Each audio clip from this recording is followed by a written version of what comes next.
जितने अनेक योग जो हमें समाज से जोड़े, जो हमको हमसे जोड़े, वो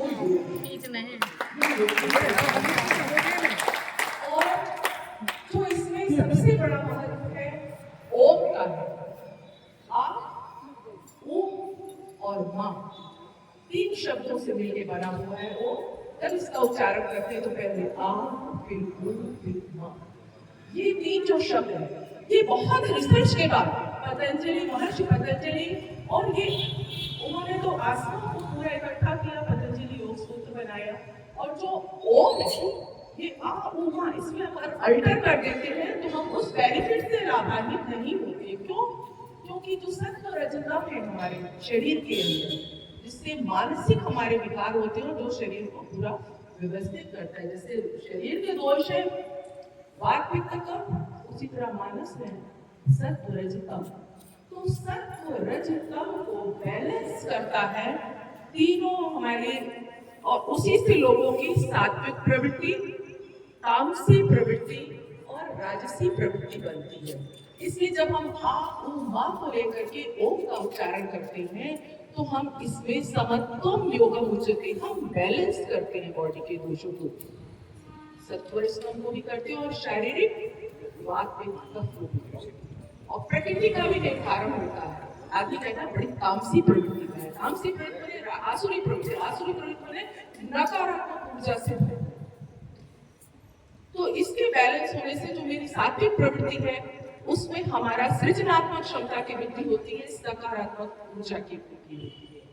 तो हम, और सबसे बड़ी चीज सूर्य नमस्कार, गायत्री, सूर्य नमस्कार। सूर्य नमस्कार को सूर्य जागृत देवता है, जैसे हमारा वो संपर्क होता है, कुछ दिन धूप ना निकले तो हमको खाने को मिलेगा, प्रकृति ही नहीं रह जाएगी, प्रकृति की जो है सृजनात्मक क्षमता ही खत्म होने लगेगी सूर्य ना हो।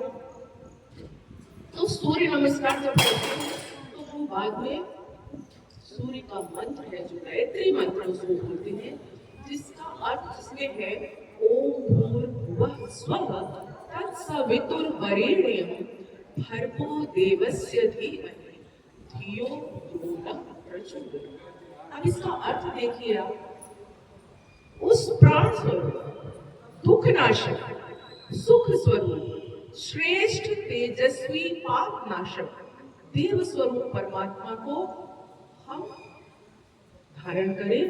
वह परमात्मा हमारी बुद्धि को सन्मार्ग में प्रेरित करे। तो ये जो सकारात्मक ऊर्जा से भरपूर सारा जुड़ा गया है, इसमें सूर्य नमस्कार को बहुत महत्व दिया गया है।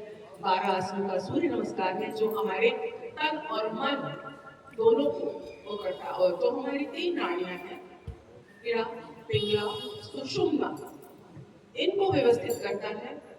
जो हम सांस लेते हैं ना, तो आप ध्यान देके सुनिएगा, उसमें सिर्फ जब हम सांस लेते हैं तो सो की आवाज आती है, और जब हम सांस निकालते हैं तो हम एस लग करके हाँ उसमें भी सो हम। तो ये सो और हम जो है ना, ये हमारे अंदर नाद दिन भर चलता रहता है सांस के साथ साथ। और हमको अपने सांस, सबको सांस निश्चित मिली है, सबको पता है। प्राणायाम के माध्यम से अब क्या करें, जब सांसें निश्चित मिली है और हमको दीर्घायुष होना है तो हमें क्या करना है, सांसों का आयाम बढ़ा देना है। जो प्राणी जितनी जल्दी जल्दी श्वसन क्रिया होती है उसकी उतनी कम आयु होती है, अल्पायु होती है। और हमारे यहाँ योग प्राणायाम के माध्यम से उसको दीर्घायुष्य बनाने के लिए प्राणायाम कि आप धीरे सांस लेंगे, यही सांस लेंगे और सांसों को के आयाम को बढ़ा करके दीर्घायुष्य जीवन जिएंगे। हम जल्दी सांस ले रहे हैं, 1 मिनट में हम 34-35 बार ले लेते हैं। 1 मिनट में क्या हम उसको कम कर सकते हैं? 16 बार कर लो, हमारी दुगनी आएंगी।